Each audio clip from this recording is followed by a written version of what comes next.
গন্ধরাজ ফুল যেখানে ভ্রমর সেখানে, গন্ধরাজ ফুল যেখানে মধুমাক্ষী সেখানে, আল্লাহর ওলি যেখানে আশিক সেখানে, আল্লাহর ওলি যেখানটায় আশিকের রাসূল সেখানটায়। আর যার জিয়ারত হয় তার সিজদা হয় না, আর যার সিজদা হয় তার জিয়ারত হয় না। জোরে বলুন সুবহানাল্লাহ, আর জোরে বলুন সুবহানাল্লাহ।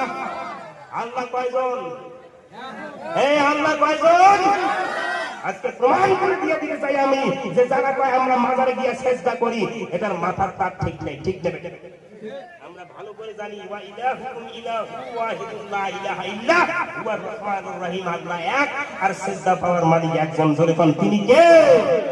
এই সিজদা পাওয়ার মালিক কে? আল্লাহ ব্যতীত কাউকে সিজদা করা যাবে? তাহলে তোমরা কেন বলো আমরা মাজারে গিয়ে সিজদা করি? আমরা মাজার সিজদা করি না, আমরা জিয়ারত করি। জোরে কোন সুবহানাল্লাহ, জোরে কোন সুবহানাল্লাহ। তাহলে বাম্মা ভাগনা দিয়ে জান্নাত যাওয়া যাবে? আরো জোরে, জোর হয় নাই। বাম্মা ভাগনা দিয়ে জান্নাত যাওয়া যাবে?